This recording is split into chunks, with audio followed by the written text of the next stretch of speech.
Hi. നമ്മൾ ഈ YouTube ചാനലിലൂടെ എൻ്റെ മനസ്സിൽ ഉള്ള പല ആശയങ്ങളും നമ്മുടെ നിത്യജീവിതവുമായി ബന്ധപ്പെട്ട പല ചിന്തകളും നിങ്ങളായിട്ട് ഷെയർ ചെയ്യാനായിട്ട് ആഗ്രഹിക്കുന്നു. അപ്പോൾ നമുക്ക് വ്യത്യസ്ത വിഷയങ്ങൾ ചെറിയ ചെറിയ വീഡിയോസിലൂടെ ഡിസ്കസ് ചെയ്യാം. ഇന്ന് ഞാൻ എടുക്കുന്ന ടോപ്പിക്ക്, നിങ്ങളോട് സംസാരിക്കാൻ ഉദ്ദേശിക്കുന്ന വിഷയം ഇൻട്രോവേർഷൻ അതുപോലെ എക്സ്ട്രോവേർഷൻ. നമ്മൾ വളരെ പരിചിതമായിട്ടുള്ള രണ്ട് വാക്കുകളാണ്. നമ്മുടെ സൊസൈറ്റി എപ്പോഴും ഈ രണ്ട് വാക്കുകളെ കുറിച്ച് പറയുമ്പോൾ ഇതിൽ എക്സ്ട്രോവേർഷൻ എന്തോ വലിയ കേമപ്പെട്ട ഒരു കാര്യമാണ്.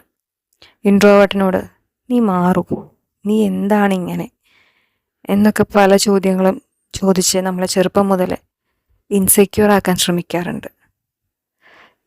കുറേ സംസാരിക്കുന്നത്, ടോക്കറ്റീവായിട്ടുള്ള ആളുകൾ പ്രത്യേകിച്ച് ഒരു വൈബ് ക്രിയേറ്റ് ചെയ്യുന്ന, ഒരു ഓളമുണ്ടാക്കുന്ന, ഏത് ഫങ്ഷനും ലൈവ്ലി ആക്കി മാറ്റുന്ന, ആ റൂമിലൊരു ബഹളമുണ്ടാക്കുന്ന ആളുകൾ അവരെപ്പോഴും നോട്ടീസ് ചെയ്യപ്പെടാറുണ്ട്. പലപ്പോഴും ശബ്ദമില്ലാതെ ഇരിക്കുന്ന ആളുകൾ, അതായത് ഇൻട്രോവേർട്സ് ആയിട്ടുള്ള ആളുകൾ ടേക്കൺ ഫോർ ഗ്രാൻഡഡ് എന്നൊരവസ്ഥയിലേക്ക് പലപ്പോഴും പോകാറുണ്ട്. അതായത് നമ്മുടെ ആഗ്രഹങ്ങളും നമ്മുടെ അഭിപ്രായങ്ങളും പലപ്പോഴും പുറത്തേക്ക് വരാറില്ല, നമുക്കതിനുള്ളൊരു സ്പേസ് കിട്ടാറില്ല, നമ്മളത് ചാടിക്കയറി ആ ഒരു സ്പേസ് ക്രിയേറ്റ് ചെയ്യാൻ ശ്രമിക്കാറില്ല.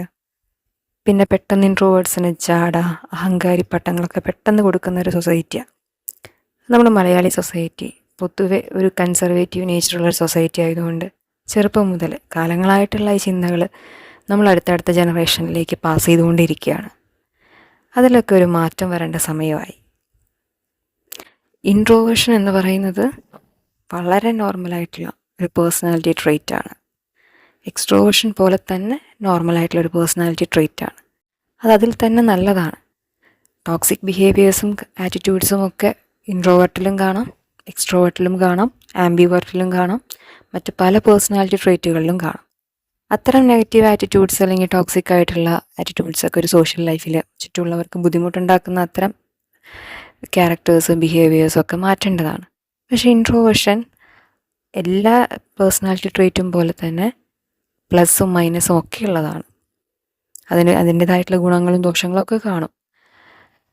നമ്മൾ മാറി ചിന്തിക്കേണ്ടത് ഇൻട്രോവേർട്ടിനെ മാറ്റാനല്ല, ഇൻട്രോവേർട്ട് മാറി നടക്കേണ്ടവനാണ്, ഞങ്ങളെപ്പോലെയാകൂ, നന്നായി സംസാരിച്ചു തുടങ്ങൂ എന്ന് നിർബന്ധിക്കുന്ന എക്സ്ട്രോവേർട്സിനോടാണ് എനിക്ക് പറയാനുള്ളത്. നിങ്ങളുണ്ടാക്കിത്തരുന്ന അഹങ്കാരി ജാട പട്ടങ്ങൾ, അതുണ്ടാക്കുന്ന മുൻവിധികളിൽ നിന്നുള്ള ബുദ്ധിമുട്ടുകളാണ് ഒരു ഇൻട്രോവേർട്ട് ബേസിക്കലി സൊസൈറ്റിയിൽ നേരിടുന്നു.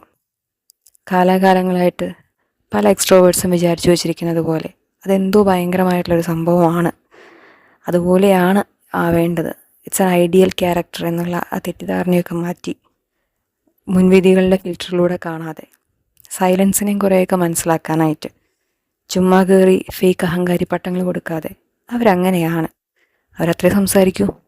നിങ്ങൾക്ക് സംസാരം കുറയുമ്പോൾ എന്ത് ബുദ്ധിമുട്ടാണോ അനുഭവപ്പെടുന്നത്, കുറേ സംസാരിക്കുമ്പോൾ അതേ ബുദ്ധിമുട്ട് തന്നെയാണ്, അതേ സഫക്കേഷൻ തന്നെയാണ് ഇൻട്രോവേർട്ടിനും സംഭവിക്കുന്നത് തിരിച്ചറിയുക.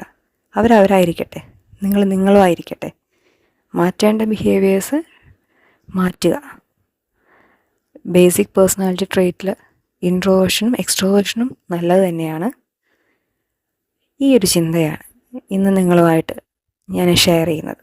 വരും ദിവസങ്ങളിൽ നമുക്കിതുപോലെ വ്യത്യസ്തമായ വിഷയങ്ങളെക്കുറിച്ച് കൂടുതൽ കാര്യങ്ങൾ ഡിസ്കസ് ചെയ്യാം.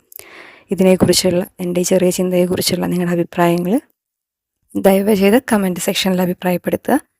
Healthy criticism always welcome. Thank U.